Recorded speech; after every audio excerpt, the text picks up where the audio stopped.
alo môi mi bay ចាឥឡូវយើងធ្វើតែបាសmusic មកឈុតជួនអតិជននៅខាងខេត្តកំពតស្រុកឈូកដែលគាត់បានដាក់កំងជាមួយនឹង music ចាឈុតក្រៅខេនេះគឺតម្លៃតន់មាន promotion បងយើងចិត្តអស់ stock ចឹងក្រុមហ៊ុនដាក់ការ promotion ត្រឹមតែ$99ទទួលបានជាមួយនឹងបាសជាមួយ microphone មួយគូ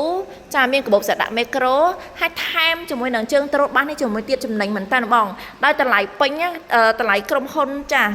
តម្លៃពេញ$210ពេលមាន promotion គឺ115តែបើបងដាក់កំងឥឡូវនេះត្រឹមតែ$99ឯថែមជើងត្រួតបាសទៀតចំណេញមែនតើស្រាប់បាសម៉ូតនេះគឺមានទំហំសាប់2ទឹកដែលមានកម្លាំងដល់ទៅ500វ៉ាត់បងរូបរាងបាសគឺតូចល្មមងាយស្រួលយកចល័តគឺមានទម្ងន់បាសដល់ទៅ8គីឡូចាហើយសម្លេងមិនអែមែនតើ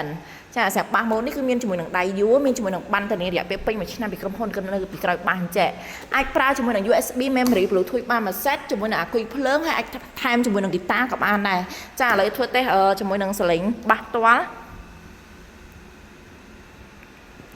ចានេះគឺការ connect Bluetooth ជាមួយនឹងទូរស័ព្ទ